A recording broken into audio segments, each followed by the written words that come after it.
Well, very frankly, I'm one of the people who thinks you should be expelled from this country. And what you have done, the killings of innocent people in Gaza, the seizure of Palestinian land and so on, but the ordinary Palestinians rose up because you denied them basic rights. I lived there. It was apartheid. It was racism. It was endemic. It was rotten.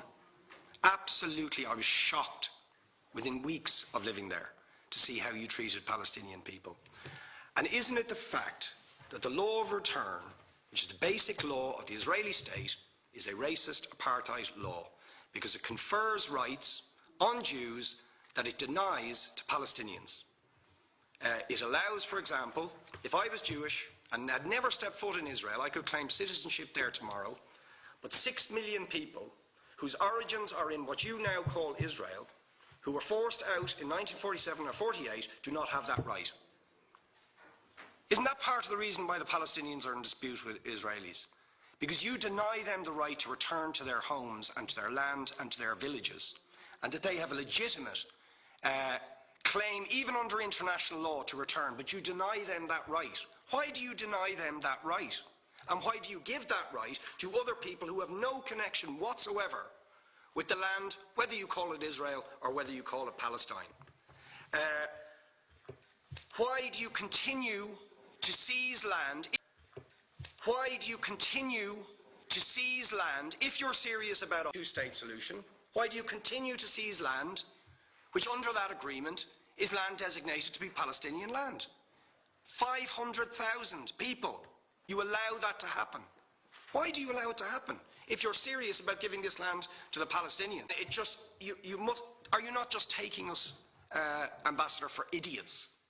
That you can say with a straight face, we're serious about peace, but while we're serious about peace, we're going to seize Palestinian land. Now, you know what the Palestinian people have been asking for.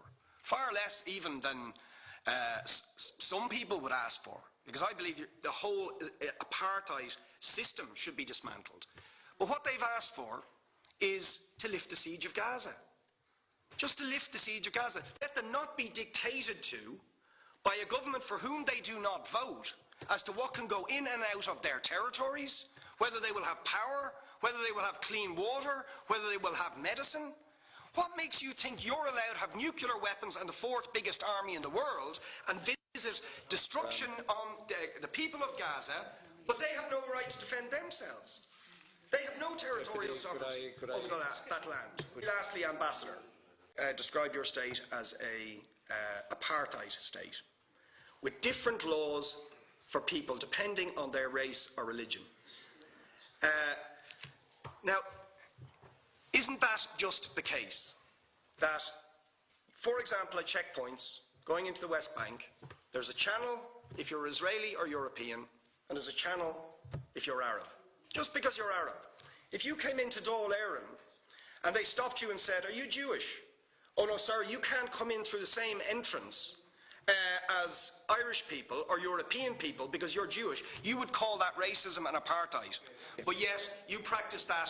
You practice that with your checkpoints and your military barriers and your apartheid wall. How can you justify that?